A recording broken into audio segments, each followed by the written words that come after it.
Yes hello very good morning guardians, how are you? कैसे हैं आप सब लोग?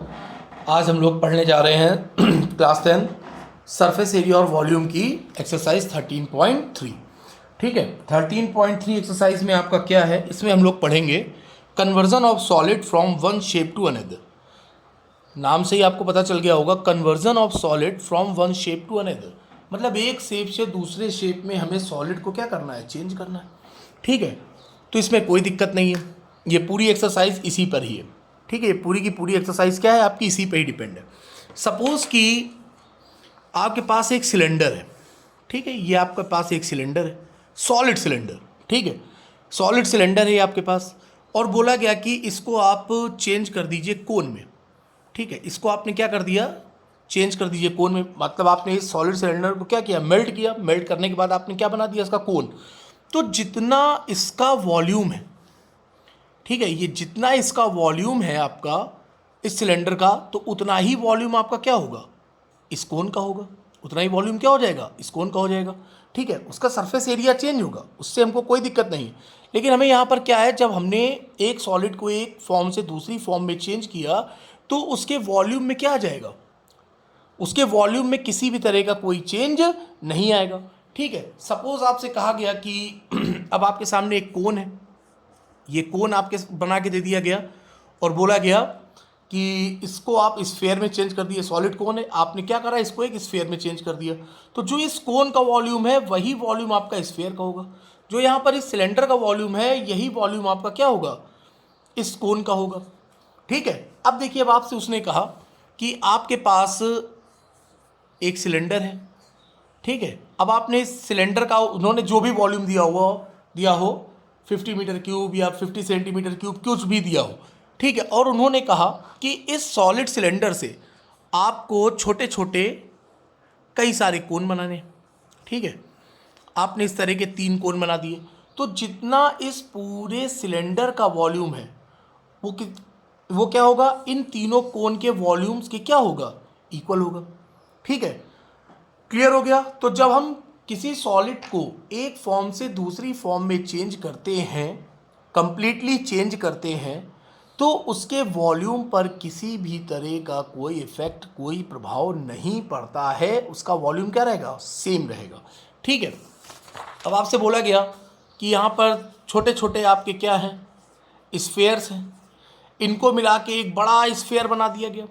तो जो इन पांचों स्फेयर्स का जो वॉल्यूम होगा वही वॉल्यूम आपका क्या होगा, इस बड़े से स्फीयर का वॉल्यूम होगा।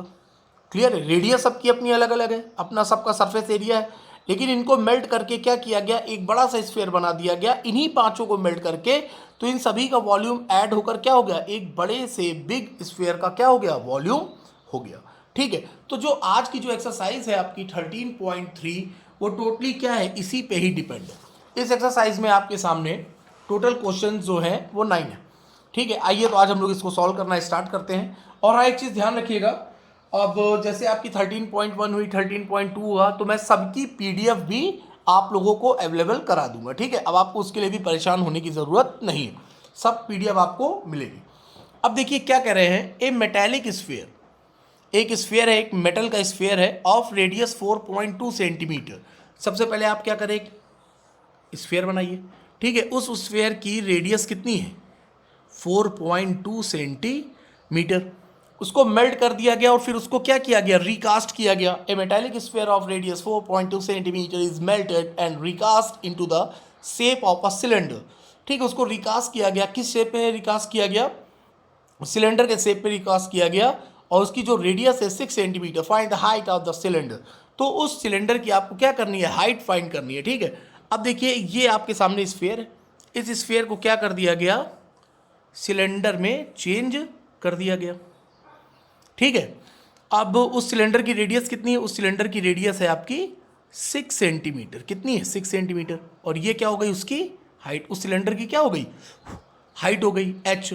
ठीक है, तो वो कह रहा है कि find the height of the cylinder, हमें इस सिलेंडर की हाइट को फाइंड करना है। तो अभी अभी आपको बताया गया इसका इंट्रोडक्शन में कि जब एक शेप से दूसरी शेप में हम लोग चेंज करते हैं, तो जो इसका वॉल्यूम होगा वही वॉल्यूम क्या होगा, इसका होगा। वॉल्यूम पर किसी भी तरह का कोई इफेक्ट नहीं पड़ता है। ठीक है, तो दोनों के वॉल्यूम क्या है, सेम होंगे। तो अब आप लोग क्या लिखेंगे, आप लोग सबसे पहले जो गिवन है वो आपको लिखना ही पड़ेगा। नाउ सॉल्यूशन,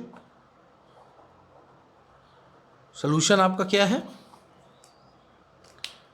सॉल्यूशन आपका ये हो गया कि रेडियस ऑफ स्फीयर, सबसे पहले जो गिवन है वो आपको लिखना है। Radius of sphere, radius of sphere आपने ले लिया कैपिटल आर, इसको टू 4.2 सेंटीमीटर। कितनी है? 4.2 सेंटीमीटर गिवन। ठीक है, फिर जब आपने इसको शेप में चेंज किया, फिर आप चाहे तो लिख दें अकॉर्डिंग टू क्वेश्चन, आप लिख सकते हैं, आपकी इच्छा पर है, अकॉर्डिंग टू क्वेश्चन। ठीक है, शेप में चेंज हो गया, सिलेंडर के शेप में चेंज हो गया। Now radius of cylinder, radius of cylinder, आप इसको चाहे तो स्मॉल आर लिख लें। रेडियस ऑफ सिलेंडर कितना हो गया? 6 सेंटीमीटर। एंड हाइट हम लोगों को फाइंड करनी है, height of cylinder, height of cylinder यानी एच हम लोगों को फाइंड करना है, क्वेश्चन मार्क। ठीक है, एज आई नो दैट, ठीक है, या एज वी नो दैट, तो वॉल्यूम दोनों के क्या है? सेम है। So volume of sphere equals to volume of cylinder, ये आपने लिख दिया। वॉल्यूम ऑफ क्या हो गया आपका? सिलेंडर। तो स्फीयर का वॉल्यूम क्या होता है भाई? 4/3 पाई आर क्यूब, कैपिटल आर हम लोगों ने रेडियस ली थी उसकी। ठीक है, और सिलेंडर का वॉल्यूम क्या होता है आपका? Pi R square H, pi R square H. ठीक है, ये आपका हो गया। अब देखिए पाई से पाई तो कैंसिल हो गया, तो जो कैंसिल हो रहा है उसको उड़ाओ। ठीक है, ये अब आपने लिखा 4/3 आर क्यूब, आर कहाँ है? 4.2, तो आपने इसको लिख दिया 4.2 इंटू 4.2 इंटू 4.2। आप चाहे तो अपॉन में 10 भी लिख सकते हैं। इसको टू आर स्क्वायर, ये आर है आपका सिलेंडर का, 6 इंटू 6 इंटू हाइट हम लोगों को क्या करनी है? फाइंड करनी है। ठीक है, कुछ उड़ रहा है? बिल्कुल उड़ रहा है। 6 7 जा 42, तो ये क्या हो गया? 0.7। ये भी 6 उड़ा दीजिए, 6 7 जा 42, 0.7। ठीक है, और ये हो गया 7 7 जा 49, 7 7 जा 49, 49 इंटू 4, 50 का 200, 196। हाँ 200, 4 कम 196, तो ये आपका हो गया 1.96। और ये भी आपका उड़ रहा है 14 3 जा, तो ये हो गया 1.4। तो आपने इसका मल्टीप्लाई किया 1.96 इंटू 1.4। ठीक है, ये आप मल्टीप्लाई करिए भाई, ये 14 6 84, 14 6 84, 49 जब 126, 126 8, 814 134, 134, 13, 14 कम 14 13 27, 27, 3 के बाद पॉइंट लगेगा 1 2 3, तो ये देखिए आपकी हाइट निकल आई 2.774 सेंटीमीटर। ये आपका क्या हो गया आंसर? कितना इजी क्वेश्चन था, केवल आपको क्या करना था? कैलकुलेशन करना था। क्या कह रहा है? एक स्फीयर है, उसको सिलेंडर में चेंज कर दिया गया, उसको रिकास्ट कर दिया गया, तो दोनों के वॉल्यूम तो सेम है ही है। इसका वॉल्यूम इक्वल्स टू इसका वॉल्यूम, सीधे आपने रख दिया, तो आपका क्या हो गया? आंसर क्या हो गया? फाइंड हो गया। कितना इजी क्वेश्चन था, कितना इजी क्वेश्चन था। पूरी एक्सरसाइज आप लोग बहुत आराम से लगा लेंगे, बहुत अच्छे से लगा लेंगे। ठीक है, अब आइए नेक्स्ट क्वेश्चन। नेक्स्ट क्वेश्चन क्या कह रहे हैं भैया? Metallic sphere of radii 6 centimeter, 8 centimeter and 10 centimeter respectively are melted to form a single solid sphere. Find the radius of the resulting sphere. बहुत इजी क्वेश्चन है। देखिए पहले तो मैं आपको इस तरह के क्वेश्चन का एक तरीका बता दूं, ठीक है? बोर्ड में आपको अप्लाई नहीं करना है, मैं आपको बता दे रहा हूँ केवल। जब इस तरह के आपके सामने क्वेश्चन हो, देखिए 6 सेंटीमीटर, 8 सेंटीमीटर एंड 10 सेंटीमीटर, ठीक है? आपको आगे भी इस तरह के क्वेश्चंस मिलेंगे। 6 सेंटीमीटर, अब जैसे एमसीक्यू आते हैं तो उस टाइम पर आपका टाइम क्या होगा? बचेगा।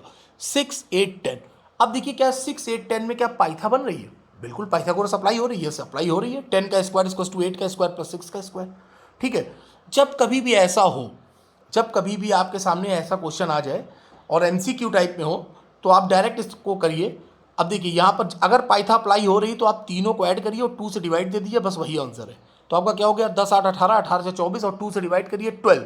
तो जो बड़ा स्फीयर जो बनेगा तो उसकी रेडियस आएगी 12 सेंटीमीटर। कितनी आएगी? 12 सेंटीमीटर। अभी हम लोग प्रूफ करेंगे, पूरा देखेंगे, ठीक है? जब, लेकिन ध्यान रखिएगा इसको आप तभी अप्लाई करेंगे जब वहां पर पाइथा अप्लाई हो रही होगी, अन्यथा नहीं। अब देखिए इसका सोल्यूशन, इसका सोल्यूशन कह रहे हैं, ये भाई साहब बोल रहे हैं क्वेश्चन कि 3 स्फीयर है। एक है 6 सेंटीमीटर का, एक है 8 सेंटीमीटर का, एक है 10 सेंटीमीटर का। ठीक है, एक 6 सेंटीमीटर हो गया, ये आपका हो गया 8 सेंटीमीटर। 6 ले लो, इसको 8 ले लो, सेंटीमीटर नोन है, आप लिख लीजिएगा। ये हो गया आपका 10 सेंटीमीटर। ठीक है, अब इन तीनों स्फीयर को मेल्ट किया गया और मेल्ट करने के बाद एक बड़ा स्फीयर बना, एक बड़ा सा स्फीयर बना। वो कह रहा है कि उस बड़े से स्फीयर की रेडियस क्या होगी। तो इन तीनों स्मॉल स्फीयर्स का, जो छोटे छोटे स्फीयर है, इन तीनों का वॉल्यूम वो किसके इक्वल होगा, इस बड़े से स्फीयर के क्या होगा, वॉल्यूम के इक्वल होगा। ठीक है, तो अब आइए लिख लें radius of sphere, radius of first sphere लिख लें इस तरह से, radius of first sphere r1 equals to हो गया 6 centimeter. Radius of second sphere या सेकेंड स्मॉल स्फीयर, जो भी मन करे, second small sphere equals to r2, r2 कितना हो गया आपका 8 centimeter. Similarly radius of third sphere, radius of third sphere आप लोग ना लिखिएगा, ऐसे पूरा लिखिएगा आप लोग, थर्ड स्फीयर r3 कितना हो गया आपका 10 centimeter. Find the radius of resulting sphere, radius of resulting sphere capital R equals to question mark. ठीक है, तो volume of these all sphere is equals to volume of resulting sphere. ठीक है, अब आप लिखेंगे इसको, तो आपका क्या हो गया, तीनों के वॉल्यूम। ठीक है, तो आपने लिखा 4/3 पाई r1 क्यूब प्लस 4/3 पाई r2 क्यूब प्लस 4/3 पाई r3 क्यूब, किसके इक्वल होगा, बड़े से स्फीयर के वॉल्यूम के, 4/3 पाई r क्यूब। ठीक है, अब इसमें क्या है, 4/3 पाई कॉमन है, सीधे सीधे ले लीजिए, 4/3 पाई आपने ले लिया कॉमन, अंदर बचा r1 cube plus r2 cube plus r3 cube equals to 4/3 pi capital R cube. अब देखिए 4/3 पाई आपका क्या हो गया, कैंसिल हो गया। अब क्या बचा आपका r1 cube plus r2 cube plus r3 cube equals to capital R cube. ठीक है, अब देखिए 6 8 10 है, 6 8 10। अब यहाँ पर आपने लिखा, वही आपने लिख दिया जल्दी से, r1 cube plus r2 cube plus r3 cube equals to capital R cube. ठीक है, अब आइए वैल्यू पुट करें, 6 cube plus 8 cube plus 10 cube equals to R cube. तो 6 की क्यूब कितनी हो गई 216, 8 की क्यूब कितनी हो गई 512, 10 की क्यूब कितनी हो गई 1000 इक्वल्स टू R क्यूब। तो आपने इसको ऐड किया, कितना आया 1728 equals to R cube. Then R equals to cube root 1728, cube root 1728 किसका होता है 12 का। तो आपका आंसर क्या हो गया 12 सेंटीमीटर। देखिए मैंने आपको स्टार्टिंग बताया था, अगर पाइथा अप्लाई हो रही है तो सीधे आप क्या करें, तीनों रेडियस को आप जोड़ें और क्या कर दें, 2 से आप क्या कर दीजिए, डिवाइड कर दीजिए, वही रिजल्टिंग का आपका क्या होगा, रेडियस होगी, या जो भी आपसे पूछा गया होगा वही आंसर होगा। ठीक है, किसी भी तरह की कोई दिक्कत, कितना ईजी क्वेश्चन था। ठीक है, केवल आपको क्या करनी थी पूरे क्वेश्चन में, केवल अब इस पूरी एक्सरसाइज में हम लोगों को केवल और केवल क्या करना है, केवल और केवल कैलकुलेशन करना है। ठीक है, बाकी कुछ भी नहीं है पूरी की पूरी एक्सरसाइज में। ठीक है, तो इस तरह से आपका क्या हो गया, क्वेश्चन नंबर 2 भी क्या हो गया, खत्म। अब आइए क्वेश्चन नंबर 3। अब कह रहे हैं क्वेश्चन नंबर 3, क्या कह रहा है question number 3, a 20 meter deep well with diameter 7 meter is dug, the earth from digging is evenly spread out to form a platform 22 meter by 14 meter. Okay, find the height of the platform. कह रहे हैं कि deep एक 20 metre, ये देखिए कह रहे हैं एक 20 मीटर गहरा कुआं है और उस कुएं की जो डायमीटर है वो 7 मीटर है। डग, अब उससे क्या हुआ, उस कुएं को खोदकर क्या करी गई, मिट्टी निकाली गई और उससे एक प्लेटफॉर्म बनाया गया। क्या बनाया गया, एक प्लेटफॉर्म बनाया गया 22 इंटू 14 इंटू हाइट, यानी क्यूबाइट के शेप में बनाया गया। अब वो कह रहे हैं कि उस प्लेटफॉर्म की हाइट को हमें फाइंड करना है। तो देखिए भी कितना सिंपल क्वेश्चन है। अब बताइए उस कुएं से जितनी मिट्टी निकली होगी, ठीक है, उसी से आपको क्या बनाना है, प्लेटफॉर्म बनाना है। यानी उस जो मिट्टी हम लोगों ने निकाली है, डगआउट करी है, उसका वॉल्यूम और वो जो हम लोग प्लेटफॉर्म बनाने जा रहे हैं उसका वॉल्यूम, दोनों के वॉल्यूम क्या होंगे, सेम होंगे। सिंपल, आइए कुआं बना लो भैया, वेल बनाओ। ये रहा आपका एक कुआं ले लो भैया, वेल है आपका। इसकी डेप्थ कितनी है 20 मीटर, ये हाइट कितनी हो गई 20 मीटर। डायग्राम बनाने से क्या रहता है फिर अच्छा लगता है, बस लॉजिकली हम लोग पढ़ते हैं। डायमीटर 7 है, रेडियस नहीं, डायमीटर। डायमीटर कितनी है 7 मीटर। ठीक है, अब इससे कुआं खोदा गया खोदा गया खोदा गया, उससे मिट्टी निकाली गई, एक प्लेटफॉर्म बनाया गया। बना लो भैया प्लेटफॉर्म, क्यूबाइड के शेप का है। ठीक है, इस तरह से एक प्लेटफॉर्म बनाया गया। ठीक, प्लेटफॉर्म लेंथ है उसकी 22 मीटर और जो उसकी जो ये है ब्रेथ है वो है 14 मीटर। हमें क्या बतानी, इसकी हाइट बतानी। क्या बतानी, इसकी हाइट फाइंड करना। ठीक है, तो दोनों का वॉल्यूम क्या होगा, सेम होगा। ठीक है, आइए सॉल्यूशन। इजी है, बहुत इजी है, बिल्कुल भी परेशान होने की आपको ज़रूरत नहीं है। अब देखिए, तो आपको यहाँ पर लिखना पड़ेगा डायमीटर ऑफ वेल। आपका क्या हो गया, डायमीटर ऑफ वेल यानी डी 7 मीटर। देन रेडियस आपकी क्या हो जाएगी, रेडियस ऑफ वेल या सिलेंडर जो मन करे आप लिखें, इसको टू हो जाएगा 7/2 मीटर, नो प्रॉब्लम। और height of well, height of well यानी एच, स्मॉल एच ले लीजिए, उसका कैपिटल एस ले लेंगे हम लोग।